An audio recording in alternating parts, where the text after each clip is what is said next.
అందరూ ఎందుకు వెళ్తున్నారమ్మా?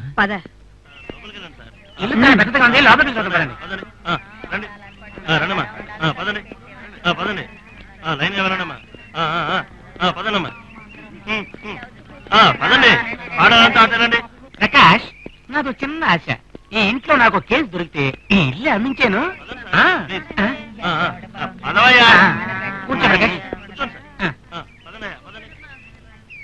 ఏమండి రమ్మన్నారు, ఎందుకు కూర్చోమంటున్నారు? చిన్నమ్మ వచ్చేదాకా ఎవరు మాట్లాడకూడదు, నోరు మూసుకొచ్చా. ఏం ప్రకాష్, చిన్నమ్మటి ఎవరు? ఎవరికి తెలుసు, వచ్చే చూద్దాం. అమ్మకు చెల్లెలు చిన్నమ్మ.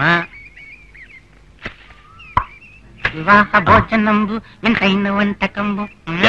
తినడానికి కూర్చోమన్నా పదం. ఏ ప్రకాష్, ఏంటి నువ్వు ఆకుల్లో పెట్టిన అన్నాన్ని తినకుండా పోతే చిన్నమ్మ తప్పుకు అనుకోదు? చిన్నమ్మ ఇప్పుడేగా ఎవరిని అడిగా? అదే అమ్మకు చెల్లెలు చిన్నమ్మ, అది కూడా తెలీదా? ఆకలి దంచుతుంటే నువ్వు ఒకడవే. ఇప్పుడు పట్టుపట్టాలి. చిన్నమ్మ వచ్చాక జై అన్న తర్వాతే మనం తినాలవయ్యా. ముందు అన్నం ఆకులు వేయవయ్యా. నేను ఎవరు తెలుసా? పాయడు బాబా గారి అబ్బాయి కృష్ణమూర్తిని. ముందు నోరు వేయవయ్యా.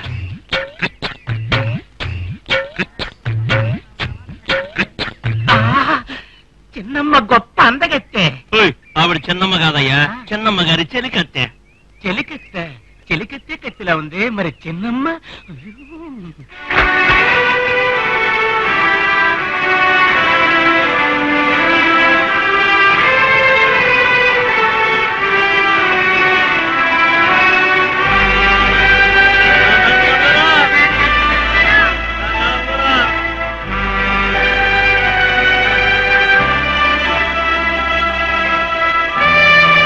మనవరాల్ని అందరూ కలిసి దీవించండి అయ్యా.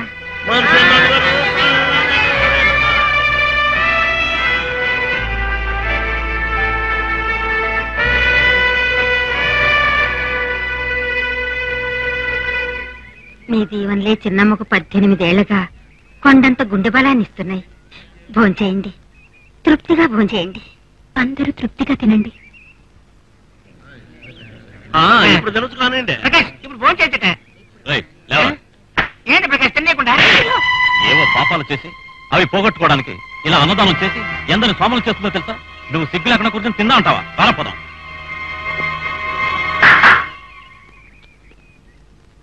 తినబోయే వాళ్ళెందుకు కాదని తీసుకెళ్తారు? ఈ జమీన్లో అడుగు పెట్టిన వాళ్ళెవరు పస్తులుంటాం అలవాట్లేదు. మర్యాదగా భోంచేసి వెళ్ళండి. నా ఒంట్లో ఓపిక ఉంది, శక్తి ఉంది. ఇలా దండకు తిండి తినాల్సిన అవసరం నాకు లేదు. వీళ్ళకి తిండి పెట్టి స్వాములు చేసే బదులు ఒక పని కల్పించి కూలి ఇవ్వచ్చు కదా. బాబు, ఎవరు నువ్వు? ఊరికి కొత్త? చిన్నమ్మా, వీడే మా అబ్బాయి. ఓ, వకీల్ చదివాడుగా, వాడెక్కువగానే ఉంటుంది. క్షమించండి చిన్నమ్మా. నువ్వేం తప్పు చేసావమ్మా క్షమించమండానికి? ఊళ్ళో వాళ్ళందరినీ బిచ్చగాళ్ళం చేసి అది చూసి ఆనందిస్తున్నారే, వాళ్లే తప్పు చేస్తున్నారు. అందరూ చల్లగా ఉండాలనే ఉద్దేశంతో 18 ఏళ్లుగా ఇంట్లో అన్నదానం జరుపుతున్నాం. అది తప్పంటావా? తప్పే. బిచ్చగాళ్ళలా అందరినీ కింద కూర్చోబెట్టి తిండి పెట్టి అవమానిస్తున్నావే, ఇది వాళ్ళ కోసమేనంటావా? లేదు, ఇది నీ స్వార్థం కోసం. బాబు, మన ఇంటి వెలుగు ఆరిపోకుండా ఉండడానికి కారణం ఆవిడేరా? నా కొడుకు వకీలు అయ్యాడని చెప్పుకొని సంతోషపడ్డానికి కారణం ఆవిడేరా? నేను ఇలా చూస్తే నాకంటే ఎక్కువ సంతోషపడతారన్నానే, అది ఆవిడేరా? నీ చదువుకు డబ్బు సహాయం చేసింది ఆవిడేరా? మనకు సహాయం చేసిన వాళ్ళని నోటుకొచ్చినట్టు మాట్లాడు. జీవితాంతం మనందరం ఆవిడికి రుణపడి ఉండాలరా. రుణపట్టం తప్పు కదమ్మా, తిరిగి తీర్చేయచ్చు. బిచ్చమెత్తడం నీచం. ఆవిడ దగ్గర నా చదువు కోసం ఎంత మాపు చేశావు? ఏ డబ్బు తిరిగి చేస్తానంటావా?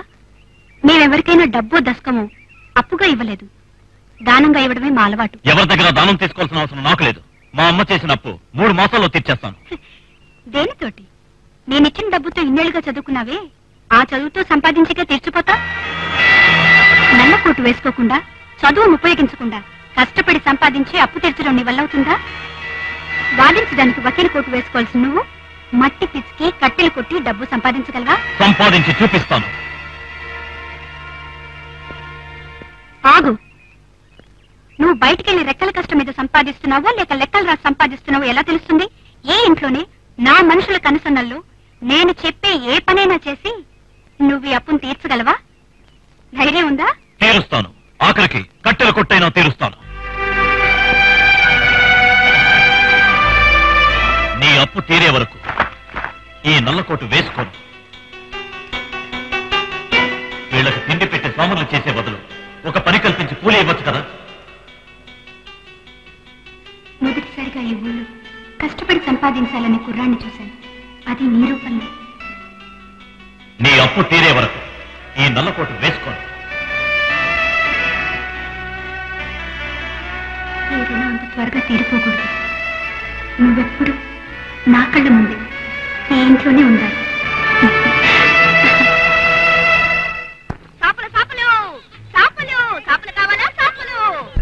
జంకాడాలి అందా జంకాడాలి పిచ్చయ్య జంకాడాలి.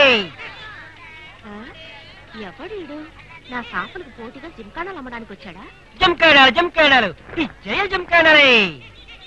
సాపలు పంచరంగుల సాపలు జంకాడాలి పిచ్చయ్య జంకాడాలి. రంగురంగుల జంకాడాలు షరాపు జంకాడాలు జంకాడాలి. అమ్మా అయ్యా అయ్యో, నా వ్యాపారాన్ని సరిగొట్టాడే. అందరూ అట్టే పోతున్నారే. జంకాడాలి ఓయ్ ఊరికి కొత్త లేదు పిల్ల పాతోనే వయసు 30.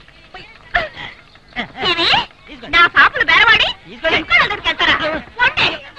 ఏంటయ్యా ఎట్టకారంగా ఉందా? ఏ ఊరు ఏంటిది పేరు? సంతలోకి వచ్చి పన్ను వదిలేస్తుంటాడే అడుగు చెప్తాడు. నా సాపులకు పోటీగా ఎంకాడాలు అమ్ముతూ నాతోనే తిక్కగా మాట్లాడుతున్నావా? ఈ ఈతకొండ ముత్యాల సంగతి ఈ సంతలో అడిగి చూడవయ్యా. సంతలపాటు పిచ్చే సంగతి జైల్లో అడుగుతాడు. అవును, ఎదురు తిరిగితే ఎముకలు ఇరుగుతాయి, పళ్ళెత్తి మళ్ళీ పళ్ళు రాలుతాయి, పోటీకి వచ్చే పళ్ళు అయిపోతాయి. జాగ్రత్త. జంకాడు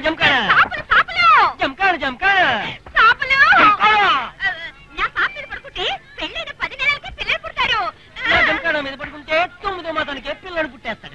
జంకాడ సాపు మీద పడుకుంటే రంగురంగుల కళలు వస్తాయి. నా జంకాడ మీద పడుకుంటే సినిమా హీరో లాంటి పిల్లే లవ్ చేస్తుంది. అయ్యో, లవ్వు గివ్వు అంటున్నాడేంటి? లవ్ అనేసరికి అందరూ ఎగపడతారు కదా, ఏం చెయ్యాలి?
అది ఎట్టా ఎట్టా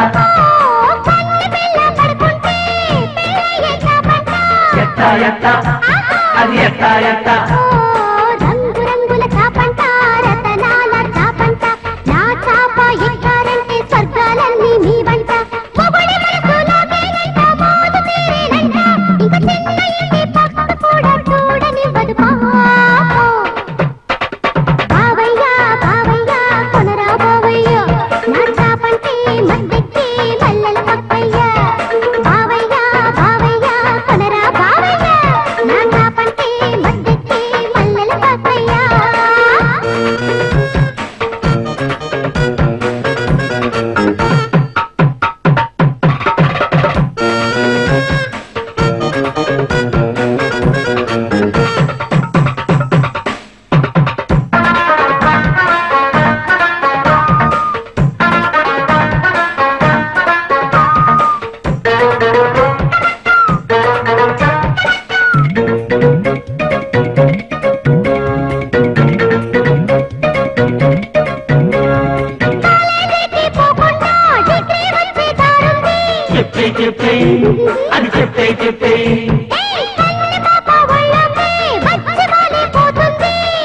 ఎప్పుడు అది ఎప్పుడు ఎప్పుడు ముచ్చటైన వేళ నా తాపి కొన్నారంటే మహారాజా యోగం వచ్చి ముంగిట్లోకి చేరు ఒక్కసారి పడుకుంటే చాలు కన్న పిల్ల కోరి ముద్దు పెట్టబడ్డది మామా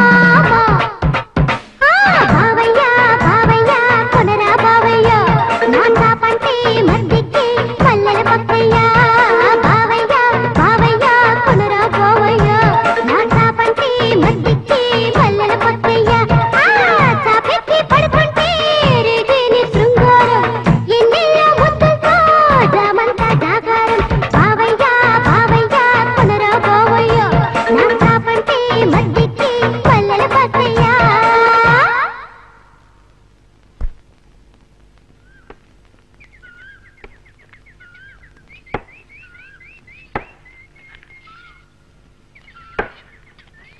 సంత లెక్కలు వచ్చాయా? వచ్చాయమ్మా, తోట లెక్కలు?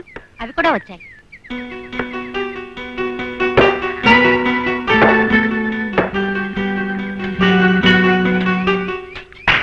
గౌరీ, ఆయనేం పని చేస్తున్నారు? దాని కూలి కట్టించి లెక్కరాయి. అలాగే అమ్మా. ఏమిటమ్మా ఇది? వకీల్ చదివిన అబ్బాయిని అడ్డమైన పనులు చెప్పి అవమానిస్తున్నావు. అది తప్పమ్మా. వాళ్ళ కుటుంబానికి మనం ఎంతో రుణపడి ఉన్నాం. తెలుసు బామ్మ, ఈ ఊర్లో మొదటిసారిగా కష్టపడి సంపాదించాలని మగాడిని చూశాను. ఆ మగాడు ఏ ఇంట్లో ఉండాలని ఆశపడ్డాను. మంచిదే కదా?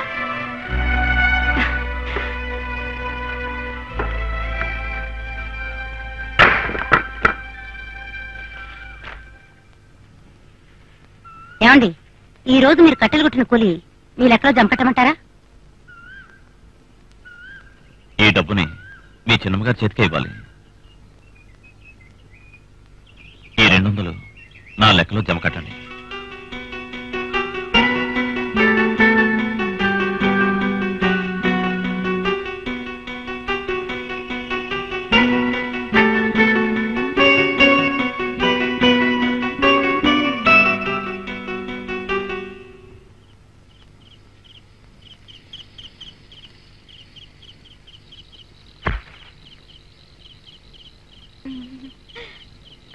ఏమిటే ముత్యాలు, ఏమిటలా చుట్టు పట్టుకొచ్చావు?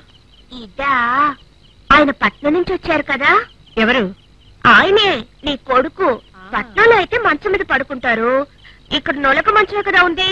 ఒళ్ళంతా కూర్చుకోదు, అందుకే మెత్తగా ఒత్తుగా పట్టు లాంటి సాపల్ని తీసుకొచ్చాను. చాపంటున్నావు, మరి ఇలా తీసుకొచ్చావే? దుమ్ము పడకూడదని నేనే ఓణిలో చుట్టి తీసుకొచ్చాను. అది సరేగానత్త, వంటేం చేస్తున్నావు? నేను ఉప్పు సాపలు పులుసు తీసుకొచ్చాను. రెండు కలిపి ఒక పట్టు పట్టి సాప పరిచి పడుకుంటే. చాప సంగతి ఎలా ఉంచు, నేను కోడి కూర చేశాను, తీసుకువెళ్ళి మీ తాతకిచ్చి ఒక్క నిమిషంలో వచ్చేస్తాను. వద్దు, నువ్వు అక్కడే పడుకో. ఎక్కడ? మీ ఇంట్లోనే. ఎందుకు? ఇన్నాళ్ళు నేను ఇక్కడేగా పడుకున్నాను. ముత్యాలు, ఇన్నాళ్ళు వేరు, ఇప్పుడు వేరు. మన మనసులు మంచివైనా కూడా ఊళ్ళో వాళ్ళ కళ్ళు మంచివి కావమ్మా. వేలెత్తి చూపుతారు. ఏమంటున్నావు నువ్వు? మా అబ్బాయి ఊరి నుంచి వచ్చేశాడు. తరచుగా నువ్వు ఇక్కడికి వచ్చిపోతూ ఉండడం అంత మంచిది కాదు. నాకు అర్థమైపోయింది. ఊళ్ళో వాళ్ళ కళ్ళు మంచివైనా నీ కళ్ళు మంచివి కావు. ఊళ్ళో వాళ్ళు తప్పు పట్టకపోయినా నువ్వు నన్ను తప్పు పడుతున్నావు. 4 అక్షరాలు చదువుకోపోయినా నీ మనసులో ఏముందో నాకు అర్థమైపోయింది. చెప్పేది అర్థం ఏం చేసుకో. అక్కర్లేదు. నువ్వు చెప్పేదేమిటి, నేను వినేదేంటి? తప్పు అంట తప్పు. వకీలయ్య వకీలయ్య, మీరే నాకు న్యాయమైన తీర్పు చెప్పాలి. నేను పెద్ద మనిషి అయినప్పటి నుంచి 3 ఏళ్ల 5 నెలల 18 రోజులుగా పగలంతా సాపులమ్మి రాత్రులు మీ అమ్మకు తోడుగా ఇక్కడే పడుకుంటున్నాను. ఇప్పుడు మోహం మీద కొట్టినట్టు ఇక పై నువ్వు ఇక్కడికి రావద్దు, నీ ఇంట్లోనే పడుకోని చెప్పింది. ఇదేమన్నా న్యాయంగా ఉందా? అది కాదే. బట్టలు ఉతకడం దగ్గర నుంచి కాళ్ళు పడడం దాకా అన్ని సేవలు నా చేత చేయించుకొని ఇప్పుడు ఇక్కడికి రావద్దని కొట్టినట్టు చెప్పేసింది. అందుకు ఆవిడ చెప్పిన కారణం ఏంటో తెలుసా? నా కొడుకు వచ్చేసాడు కదా, వాడికి ఇవన్నీ నచ్చమని తప్పు మీ మీద వేసేసింది. కానీ మీరు మీ అమ్మలాగా కాదు, మిమ్మల్ని సోతే మంచోళ్ళ ఉన్నారు. రాని ఒక్క మాట చెప్పండి, టక్కని సాపర్చి పడుకుంటా. మా అమ్మ చెప్పింది కదా, ఆవిడ చెప్పినట్టు నడుచుకో అంతే. పెద్ద తల్లి మాట చెబుతాడు. అది అలాగే వాగుతుంది, నువ్వురా. అయ్యో మోసపోయింది. ఓ అత్త, నీ కొడుకుతో మాట్లాడకూడదు, వెంట పడకూడదనేగా నన్ను ఇంట్లోంచి గంటేశావు. ఒక ఆడది తలుచుకుంటే ఎలాంటి మగాడినైనా వల్లో పడేసుకుంటుంది. నీ కొడుకుని ఎలా లొంగ తీసుకుంటానో చూడు.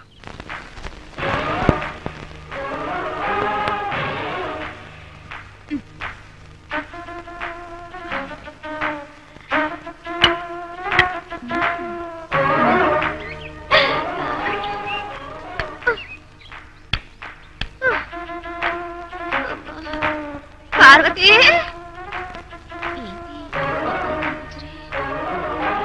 పార్వతి, మీరు ఎవరు? ఎవరని అడుగుతున్నావా? బాగా చూడు, మాధవపురం మీనాక్షిని నేనే.